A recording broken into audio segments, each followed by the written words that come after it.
আসসালামু আলাইকুম রহমতুল্লাহ। প্রিয় দর্শক, কেমন আছেন? আশা করি ভালো আছেন। প্রিয় দর্শক, বিএনপির 3 নেতার পদ স্থগিত। খুবই একটি চমকপ্রদ ঘটনা। কোন সেই 3 নেতা? যুগান্তরের প্রতিবেদন দেখে নিন তাদের নামের তালিকা। প্রিয় দর্শক, দলীয় শৃঙ্খলা ভঙ্গের অভিযোগে বিএনপির 3 নেতার প্রাথমিক সদস্য পদসহ দলীয় সব পর্যায়ের পদ স্থগিত করা হয়েছে। শুক্রবার 7 নভেম্বর দলের সিনিয়র যুগ্ম মহাসচিব রুহুল কবির রিজভী স্বাক্ষরিত এক সংবাদ বিজ্ঞপ্তিতে এ কথা জানানো হয়।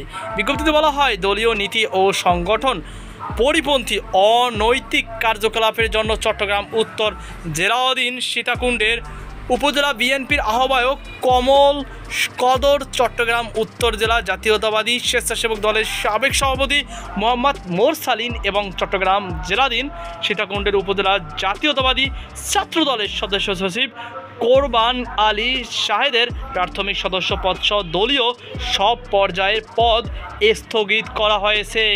তো প্রিয় দর্শক, আশা করি আপনারা বুঝতে পেরেছেন। তো এই ছিল আমার হাতে সর্বশেষ আপডেট তথ্য। সকল বাধা থাকুন। আজকে এই পর্যন্ত। আল্লাহ হাফেজ।